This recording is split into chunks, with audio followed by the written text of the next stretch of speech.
শেখ হাসিনার নেতৃত্বাধীন আওয়ামী লীগ সরকারের আমলে গুমের শিকার হন রাজনীতিবিদ সহ নানা শ্রেণী পেশার মানুষ। বিভিন্নভাবে তাদের হত্যা ও নির্যাতন করা হয়। সেই নির্যাতন কতটা ভয়াবহ ছিল এক প্রতিবেদনে তা তুলে ধরেছে গুম কমিশন। প্রতিবেদনে বলা হয়, শারীরিক ও মানসিক নির্যাতনের সম্মিলিত প্রভাবে ভুক্তভোগীরা দীর্ঘ সময় ধরে চরম অস্বস্তিকর পরিস্থিতির মধ্য দিয়ে গেছেন। তাদের প্রায় প্রহরীদের অর্ধেক পরিমাণ খাবার দেওয়া হতো, হাত কড়া পরিয়ে চোখ বেঁধে একাকী সেলে রাখা হতো। একাধিক ভুক্তভোগীর তিক্ত অভিজ্ঞতার কথা তুলে ধরেছে গুম কমিশন। নাম প্রকাশ না করা ৪৬ বছর বয়সী এক ব্যক্তির বরাত দিয়ে জানানো হয়, ২০১৫ সালে তাকে তুলে নেওয়া হয়। তখন থেকে ৩৯১ দিন তিনি গুম ছিলেন। ভুক্তভোগীদের সেলে স্থাপন করা ছিল সিসিটিভি ক্যামেরা, ফলে তাদের সবচেয়ে ব্যক্তিগত মুহূর্ত, এমনকি টয়লেট প্যান ব্যবহারের সময়ও চরম অপমান ও লজ্জার মধ্যে থাকতে হতো। নারীদের জন্য ছিল বিশেষ শাস্তি। ২০১৮ সালে গুম হওয়া ২৫ বছর বয়সী এক নারীর বরাত দিয়ে এতে বলা হয়, অনেকটা ক্রুসিফাইড হওয়ার মতো করে হাত দুই দিকে বেঁধে ঝুলিয়ে রাখছে।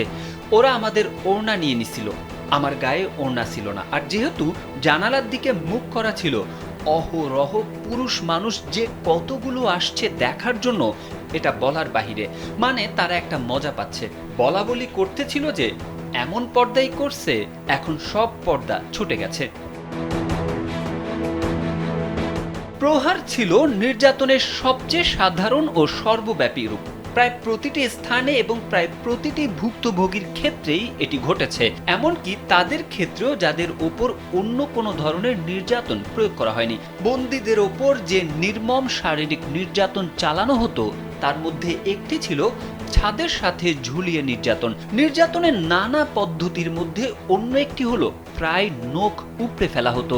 নির্যাতনের দ্বিতীয় সর্বাধিক প্রচলিত পদ্ধতি ছিল বৈদ্যুতিক শক দেওয়া।